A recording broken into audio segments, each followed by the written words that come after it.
আমাদের প্রয়াত রাষ্ট্রপতি এরশাদ আজকে যখন ফিরিয়ে তাকাই দেখি তিনি যে কত বড় মাপের নেতা ছিলেন সেটা চিন্তা করা যায়।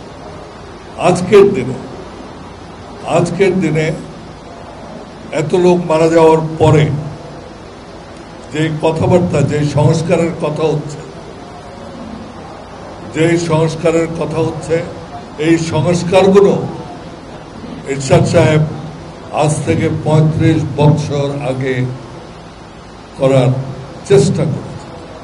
৩৫ বছর আগে আমরা বিচার বিভাগের বিকেন্দ্রীকরণ এটা করেছিলাম।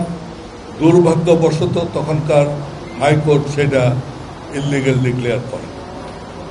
আমরা প্রাদেশিক সরকারের কথা বলেছি। আমরা মানুষ এই যে উপজেলা আজকে পদ্ধতি যেটা প্রচলিত আছে এগুলো কিন্তু এরশাদ সাহেবের। কেবল তিনি উপজেলা করেননি, এটা একটা ফাংশনিং উপজেলা সিস্টেম তিনি করে গেছেন। সাধারণত অনেক সময় আমরা একটা জিনিস আরম্ভ করে সেটা ফাংশনিং করতে পারি। তিনি ওষুধ নীতি করে গেছেন।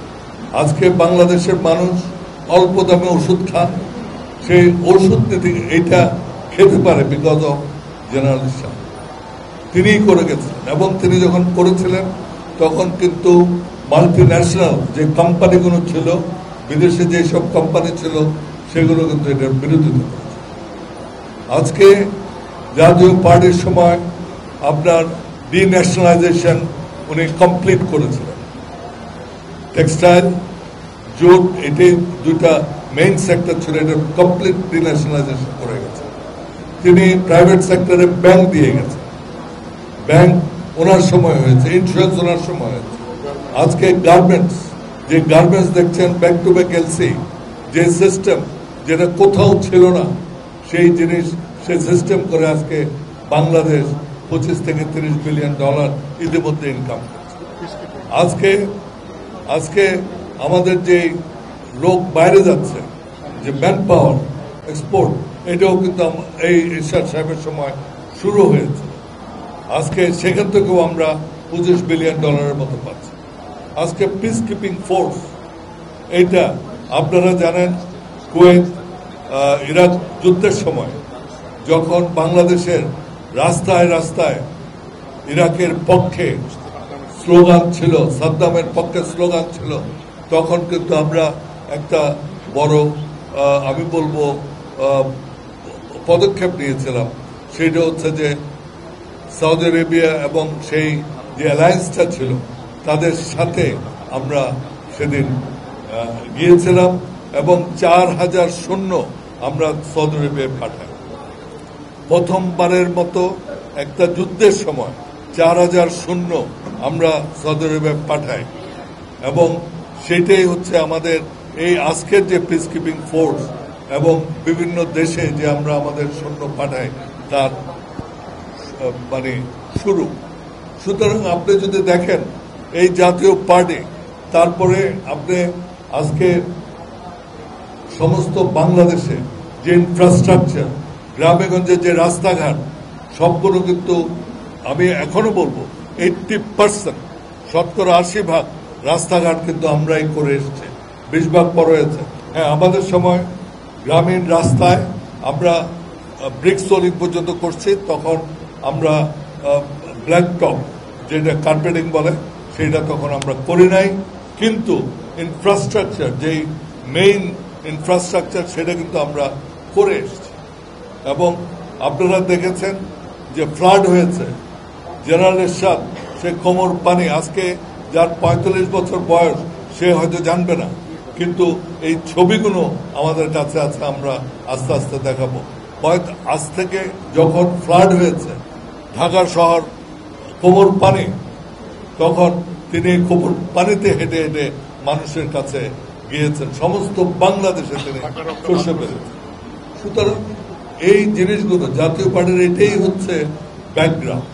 জাতীয় পার্টি আরেকটা জিনিস আমরা অনেক সময় জানি না এবং বলি না, উপলব্ধি করি না, সেটা হচ্ছে যে আজকে বাংলাদেশের বাজেট হচ্ছে প্রায় 8 লক্ষ কোটি টাকা, প্রায় 7 লক্ষ 81 না কত, আমি 8 লক্ষ ধরলাম। আপনারা শুনে আশ্চর্য হবেন, 10 বছরে আমাদের 9.5 বছর যে সময়কাল আমরা এই দেশ শাসন করেছে, তখন আমাদের এই 9.5 বছরে 84,000 কোটি টাকা খরচ করেছে।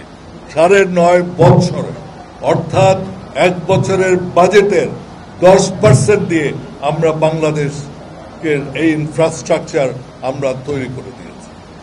বাংলাদেশের যে উন্নয়ন তখন হয়েছে, মাত্র আজকে 1 বছরের যে বাজেট তার 10 ভাগের 1 ভাগ, অর্থাৎ 85,000 কোটি টাকা ছিল 9.5 বছরের খরচ। শুধু এই জিনিসগুলো মানুষ আজকে 35 বছরে অনেকে ভুলে গিয়েছেন বা অনেকে জানেন। সেই জন্য আমি এই কথাগুলো বলছি। এই পার্টির সে ঐতিহ্য আছে, এবং গত 35 বছর আমরা ক্ষমতার থেকে যাওয়ার পর আরেকটা জিনিস, এরশাদ সাহেবকে অনেকে বলেন স্বৈরাচার। উনি পৃথিবীর ইতিহাসে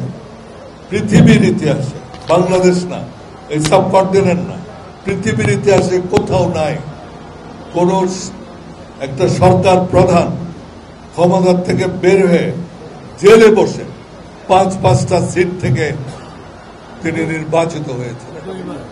এবং তাকে যদি স্বৈরশাসক আপনারা বলেন, তাহলে এই ডেফিনেশনটা আমি বুঝি না। যারা বলেন, অনেক শিক্ষিত লোক বলেন, অনেক যারা সুশীল সমাজের ব্যক্তিত্ব তারা বলেন, যারা একটা চেয়ারম্যান হতে পারেননি ইউনিয়ন পরিষদের, তারাও বলেন। আর এই ভদ্রলোক যাকে স্বৈরাচার বলা হতো, তিনি জেলে বসে 5টা সিট থেকে, এবং একবার না, 3-3বার, কয়েকবার তিনি যতবার ইলেকশন করেছেন, কেউ তাকে ডিফিট দিতে পারে। তো কথা হচ্ছে যে আমরা ইমোশনাল না হয়ে আমাদের যদি দেখি জাতীয় পার্টি এবং জাতীয় পার্টির প্রতিষ্ঠাতা তিনি যে কাজ করে গেছেন, এগুলো চিন্তা করেন। আজকে আমি বলতে চাই যে আমাদের 35 বছর, 90-এর পরে 35 বছর আমরা জাতীয় পার্টি আজকে অনেক এগিয়ে যেতে পারিনি। তার কারণ এই 35 বছর ধরে যারা ক্ষমতায় ছিলেন, তারা এরশাদ সাহেবকে রাজনীতি করতে দেন। তার বিরুদ্ধে জেল, জুলুম এবং নানা মিথ্যা কেস, আজকে তিনি মারা গেছেন, তো কোনো কেসে তো তাকে শাস্তি দেওয়া গেল না। মঞ্জুর হত্যার কথা বলেছে, কই এত বছর ট্রায়াল করে তো তার কোনো ইয়ে দিতে পারেননি, জাজমেন্ট দিতে পারেননি। আমাদের সময় আরেকটা কথা আমি বলি, আমরা জাতীয় পার্টি কত গণতান্ত্রিক মানা, আমি আমার কয়েকটা বক্তব্য বলেছি, জাতীয় পার্টি কোন বিপ্লবী পার্টি নয়। এটা আমরা বিপ্লব করতে আসিনি, আমরা একটা গণতান্ত্রিক পার্টি। সংবিধান আছে, আমাদের গণতন্ত্র আছে, তার মধ্য দিয়ে আমরা কাজ করি। আমরা বিশ্বাস করি নির্বাচনের মাধ্যমে মানুষকে সচেতন করে সরকারে যে দেশের সেবা করা, সেটাই আমরা চেষ্টা করেছি, কিন্তু সেটা আমরা করতে পারিনি। কারণ আমি আগেই বলেছি, এরশাদ সাহেবকে সেই সুযোগ কখনো দেওয়া হয়। আরেকটি কারণে করতে পারেনি, সেটাও আপনারা কখনো এটা উপলব্ধি কেউই করেন। সেটা হচ্ছে যে জাতীয় পার্টি ব্যাংক দিয়েছে, কিন্তু জাতীয় পার্টির কেউ ব্যাংকের মালিক। জাতীয় পার্টি ইন্স্যুরেন্স কোম্পানি দিয়েছে, ইন্স্যুরেন্স কোম্পানির মালিক। জাতীয় পার্টির কারো কাছে বড় বড় সেই কর্পোরেট হাউসগুলো নাই, যেটা অন্য দলের প্রত্যেকেরই আছে। যেহেতু আমাদের অর্থ ছিল না, এবং সরকার, যেই সরকার যখন ছিল, তারা আমাদেরকে রাজনীতি করতে দেয়, নানা রকম বাধা সৃষ্টি করেছে, সেই জন্য আমরা এই দলটাকে এগিয়ে নিয়ে যেতে পারিনি। এখন আমরা মনে করি আমাদের এই দলকে আমরা সুসংগঠিত করে এগিয়ে যেতে পারি।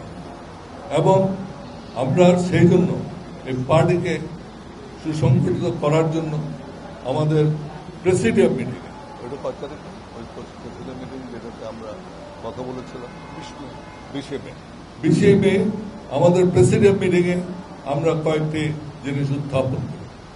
প্রথম ছিল 20-1 ধারা গঠনতন্ত্রে, সেটা এমন একটা ধারা, এটা কোনো রাজনৈতিক দলে থাকতে পারে না। আপনারা প্রশ্ন করতে পারেন, এবং এটা আমি মনে করি লজিক্যাল একটা প্রশ্ন, সেটা হচ্ছে যে এতদিন আপনারা বলেননি। আসলে এতদিন এই ধারাটা কখনো এইভাবে ব্যবহার হয়নি, এবং আমরা যখন দেখলাম এই ধারার ব্যবহারের মাধ্যমে এই পার্টিটা সম্পূর্ণ শেষ হয়ে যাচ্ছে, তখন এই 20 মের সভায় আমরা বললাম যে 20-1 ধারা এটা বাতিল করতে হবে। এবং আমি জাস্ট অপারেটিভ পার্টটা পড়ছি। এই ক্ষমতা বলে, মানে চেয়ারম্যান 20-1 ধারার যে ক্ষমতা দিয়েছে, এই ক্ষমতা বলে তিনি প্রয়োজন বোধে প্রতিটি স্তরের কমিটি গঠন, পুনর্গঠন, বাতিল, বিলোপ করিতে পারিবেন। তিনি যে কোনো পদ সৃষ্টি বা অবলুপ্ত করিতে পারিবেন। চেয়ারম্যান জাতীয় পার্টির যে কোনো পদে যে কোনো ব্যক্তিকে নিয়োগ, যে কোনো পদ হইতে যে কোনো ব্যক্তিকে অপসারণ ও যে কোনো ব্যক্তিকে তাহার স্থলাভিষ করতে পারবেন। এই জিনিসে অর্থাৎ এখানে গণতন্ত্রের গড় নেই, সোজা কথা। এখানে আজকে এই যে আমরা 25 মে, আসলে আমরা সেদিন সিদ্ধান্ত নিয়েছিলাম 28 জুন আমরা আমাদের কাউন্সিল করব। সেখানে কয়েকটা জিনিস তোলা হয়েছে, এইটা একটা। আরেকটা ছিল আপনার আর্থিক স্বচ্ছতা। আমরা বললাম যে আর্থিক স্বচ্ছতা আমাদের আনতে হবে, কারণ এতদিন আমরা জানতাম না। আমরা জানতে পারলাম আমাদের যে গত নির্বাচনের সময়, আগেরগুলো আমি জানি না, গত নির্বাচনের সময় ফর্ম বিক্রি করে প্রায় 2.5 কোটি টাকার উপরে আমরা পেয়েছি। সেই টাকার 1 টাকাও আপনার আমাদের ব্যাংক অ্যাকাউন্টে জমা হয়নি, এবং এটার কোনো হিসাব দেওয়া হয়। আমাদের নারী যে আসন ছিল 2টা, সেটার জন্য তারা কিছু ডোনেশন, অনুদান দিয়েছিলেন। সেই অনুদানেরও কোনো হিসাব আমরা পাইনি, এবং এগুলো ব্যাংক অ্যাকাউন্টে দেওয়া হয়, এবং চাঁদার টাকারও কোনো হিসাব নিকাশ, কোনো কিছু নাই। সুতরাং এইগুলোর ব্যাপারে আমরা বলছি স্বচ্ছতা আনতে হবে, এবং আপনাকে এই স্বচ্ছতা মাধ্যমে সমস্ত আয় ব্যয়ের হিসাব, আমরা কি পেয়েছে কি পাইনি, এগুলো আনতে হবে। কারণ একটি দল সে যদি নিজের, তার মধ্যে গণতন্ত্র না থাকে, একটি দল তার মধ্যে যদি এই আপনার অ্যাকাউন্টেবিলিটি না থাকে, সেই দল কোনোদিন দেশের ক্ষমতায় এসে আপনার কোনো কিছু ভালো করতে পারে। কেন এগুলো করছি? আমরা দেখছি ভবিষ্যতে একটা এই পরিবর্তিত যে অবস্থা এসছে, সেখানে আমরা এই দলটার একটা বিরাট সম্ভাবনা আছে, এবং সেটাকে যাতে আমরা করতে পারি, আমরা দলকে শক্তিশালী করতে। তৃতীয় আমরা বলেছিলাম যে আমাদের দলের মধ্যে অনেক বিভক্তি হয়েছে, সেই বিভক্তিগুলো মিটিয়ে, অনেকে বলছেন আমরা দল ভাঙছি, আসলে 20 মের যেই সভা হয়, প্রেসিডিয়াম সভা, সেখানে কিন্তু বিভক্তির জায়গায় আমরা ঐক্য চেয়েছিলাম, যে যারা চলে গেছেন, যেমন আপনার রানার হোসেন মঞ্জু, আমাদের শেখ শহীদ, আমাদের কাজী ফিরোজ রশিদ, উনি এখানেই আছেন, আবু হোসেন বাবলা, টেপা, আপনার সেন্টু, আব্দুল সত্তার, এরা অনেকেই, জামাল হায়দার, এদের সবকে আমরা একত্রিত করে আবার জাতীয় পার্টিকে শক্তিশালী করতে চাই, যেটা আমি আগেই বলেছি যে আমি দেখতে পাচ্ছি আমাদের একটা সম্ভাবনা আছে। তাকে যখন বলা হলো চেয়ারম্যান সাহেবকে, তিনি একটা তো রাজি হলেন না। তিনি 20-এর 1 পদ ছাড়া তিনি বললেন যে আমি পার্টি চালাতে পারব, অর্থাৎ তার সমস্ত ক্ষমতা থাকতে হবে। এবং তিনি আরো বললেন আমি যা বলবো সেটাই পার্টির পলিসি। তারপরে তিনি বলেছেন, আমি শুনেছি তাকে যখন অনেককে জিজ্ঞাসা করেছে আমাদের কেন বের করতে চান, তিনি বলেছেন ওনারা কয়েকটা সিট নিয়ে দেন দরবার করছেন, এই যারা এগুলো করে তাদেরকে আমি রাখতে চাই না। আমার কথা হচ্ছে যে দেন দরবার কে করেছে?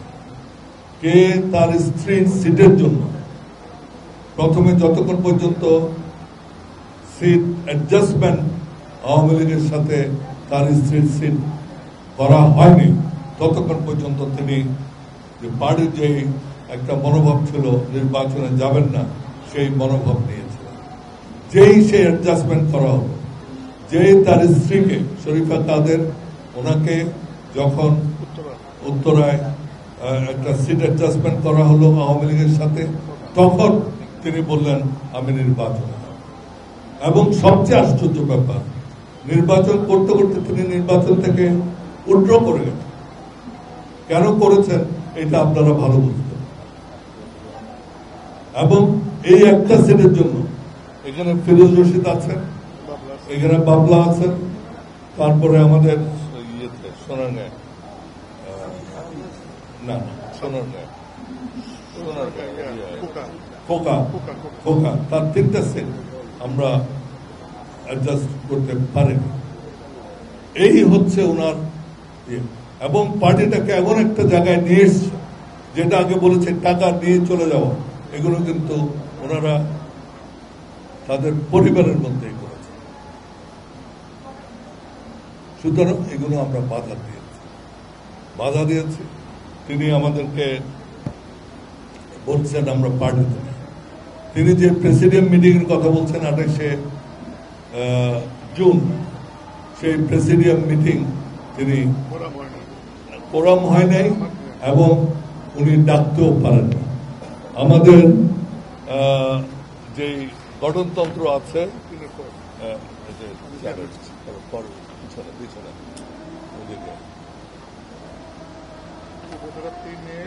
আমি জানি আপনার এখানে উপধারা 20-এর 3 এটাতে আছে মহাসচিব চেয়ারম্যানের সাথে আলোচনার ভিত্তিতে। জিনিসটা হচ্ছে মহাসচিব চেয়ারম্যানের সাথে আলোচনার ভিত্তিতে নির্বাহী কমিটি, প্রেসিডিয়াম এবং কেন্দ্রীয় নির্বাহী কমিটির সভা আহ্বান ও আলোচনার বিষয় নির্ধারণ করবেন। তাহলে কে ডাকবেন? মহাসচিব। আলোচ্য সূচি কে ঠিক করবেন? মহাসচিব। এবং 28শে জুন তাদের যে দেওয়া চিঠি, সেই তখনও আমরা তাদের মতে, তাদের যদি আর্গুমেন্টটা ধরি, তখনও কিন্তু আমরা প্রেসিডিয়ামের সদস্য, আমরা co chairman, senior co chairman এবং উনি মহাসচিব। আমাদেরকে কাউকে ডাকেননি এবং তিনি মিটিং ডাকার এখতিয়ার তার নাই। কারণ মিটিং ডাকার এখতিয়ার হচ্ছে একমাত্র মহাসচিব, এবং মহাসচিবের দায়িত্ব হচ্ছে তার সাথে আলোচনা। কোরামও হয়নি, এবং সেই কোরাম হয়নি কোথায়? ওদিন 5 জন ঢুকিয়ে 5 জন সদস্য, 7 জন সদস্য তারা বাইর করলো, 5 জন ঢুকালো, সেই 5 জনকে নিয়েও তারা কোরাম করতে পারেনি। সুতরাং সেই প্রেসিডিয়াম মিটিং এর দোহাই দিয়ে যে সিদ্ধান্তের কথা বলছেন, এই সিদ্ধান্ত সম্পূর্ণরূপে বেআইনি এবং অবৈধ। সুতরাং আমি মনে করি আমরা এখনো পার্টিতে সপদে বহাল আছি এবং মহাসচিব আমাদের মুজিবুর রহমান শূন্য। এবং আপনারা দেখেছেন পার্টি ভাঙার অভিযোগ আমাদের বিরুদ্ধে আনছে, আর আমাদের চিঠিতে কি দিয়েছে? চিঠিতে দিয়েছে যে আমরা এগেনস্টে পার্টির বিরুদ্ধে আমরা কাজ করছি। পার্টির বিরুদ্ধে কি কাজ করছে। আর সবচেয়ে বড় জিনিস হচ্ছে যে আপনি যখন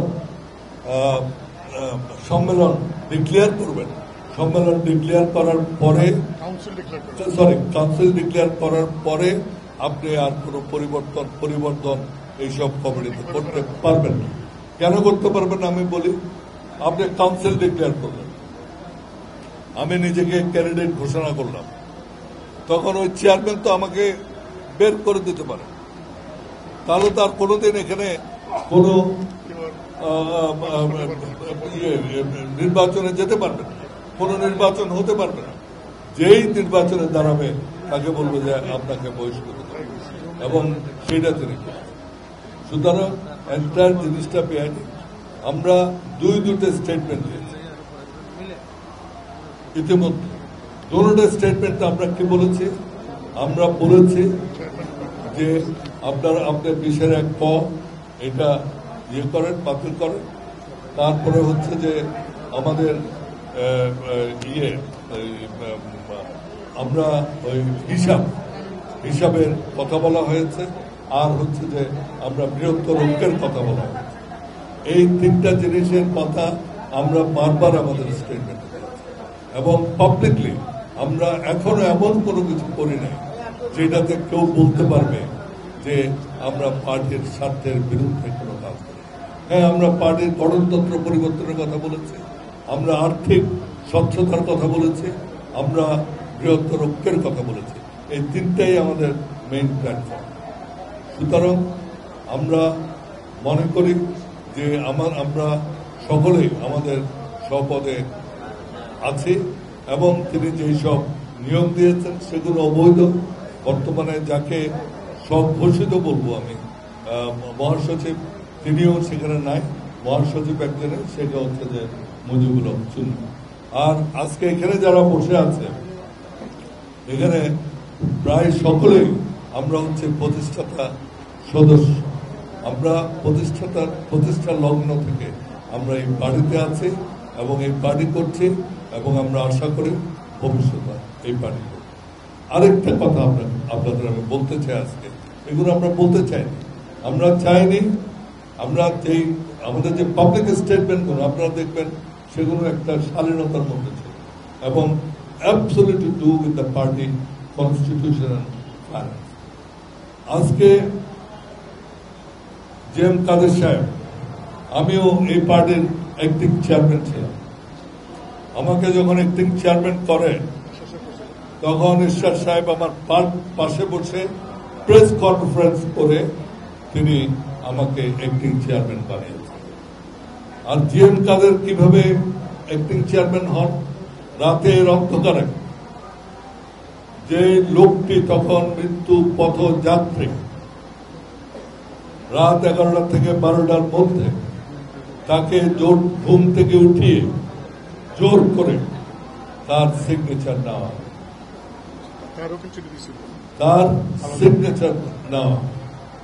জোর করে।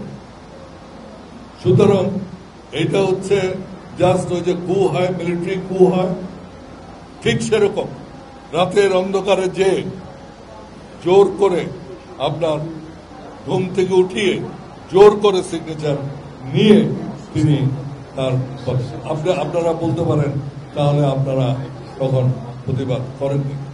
প্রতিবাদ করেনি এই জন্য যে আমাদের একটা পার্টি, আমরা এমনি সরকারের অত্যাচারে জর্জরিত ছিলাম, সেখানে আমরা আর কিছু বলিনি। এবং ঈশ্বর সাহেব তিনি তখন খুবই অসুস্থ ছিলেন, এবং আমরা এরকম কিছু যদি করি সেই সব থেকে তার কিছু হতে পারে, সেই জন্য আমরা অনেক কিছু করিনি। এবং সাথে সাথে আমি একটি কথা বলতে চাই, তখন এই হস্তান্তরের আগে, এই জোর করে লেখানোর আগে রাত 11টা কেউ পার্টির ক্ষমতা হস্তান্তর করে।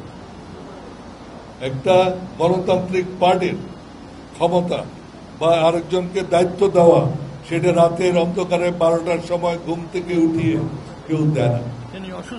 তিনি অসুস্থ, এবং সেগুলোর কিন্তু ভিডিও ফুটেজ আছে, আপনারা দেখতে পারেন। এর আগে জনাব রুহুল আমিন হাওলাদারকে এরশাদ সাহেব একটা লিখিত কাগজটা এখনো আছে, দায়িত্ব দিয়েছিল তাকে অ্যাক্টিং চেয়ারম্যান করে এবং তাকে এই পার্টি চালানোর দায়িত্ব দিয়েছে। তিনি বলেছিলেন, স্যার আপনি বেঁচে থাকতে আমি এই দায়িত্ব নিতে পারবো না, আপনি বেঁচে থাকাকালীন আমি এই দায়িত্ব নিতে পারবো না। এই চিঠি ওনার কাছে আছে, আপনারা দেখতে চাইলে আমরা পরবর্তীতে এগুলো পেশ করতে পারি। সুতরাং তার ক্ষমতা নেওয়া সেটাও আপনারা চিন্তা করেন। ক্ষমতা আমি যদি ওনাকে আজকে বলে যে ঠিক আছে আমি চেয়ারম্যান আছে, ওনাকে চেয়ারম্যান করবো, প্রেস কনফারেন্স করে সুন্দর করে সকলের সামনে আমি ক্ষমতা রাত 12টার সময় যে আমি তো সাইন করব। সুতরাং ওনার প্রত্যেকটা জিনিসে এই স্বৈরাচারী মনোভাব, অগণতান্ত্রিক মনোভাব এবং বেআইনি কার্য, আর আমি তার যোগ্যতা নিয়ে একটা খালি কথা বলবো, সেগুলো তার ব্যক্তিগত ব্যাপার, সেই জন্য আমি এখানে উঠাচ্ছি। এবং আমাদের একটি কাজের জন্য কোন মন্ত্রিপরিষদের সদস্য, মেম্বার অব পার্লামেন্ট কাউকে একদিনের জন্য কারাগারে নেওয়া হয় নাই। আমরা দীর্ঘদিন এই অপোজিশন করি, কিন্তু আজকে যে এই দীর্ঘ পথ আমাদের সরকারের বাইরে 90 সনের ডিসেম্বরে আমরা সরকার থেকে চলে এসেছি, কিন্তু তারপর থেকে আমরা সংগ্রাম করছি।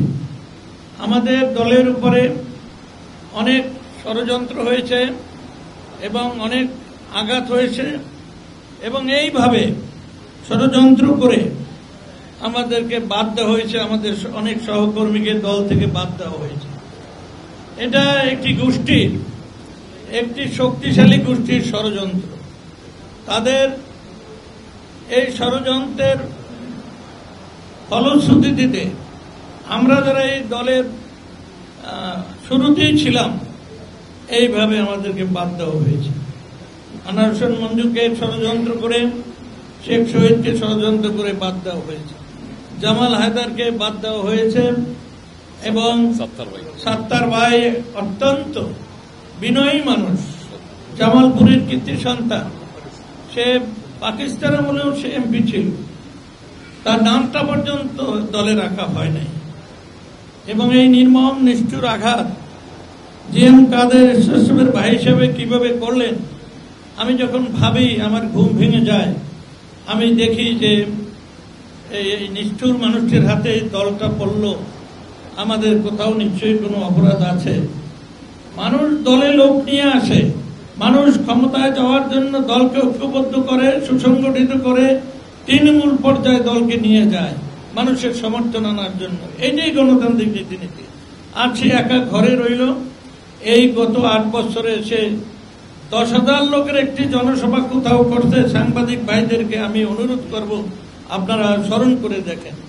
তাকে বারবার বলেছি দলকে শক্তিশালী করেন, ঐক্যবদ্ধ করেন, যারা চলে গেছে তাদের নিয়ে আসেন।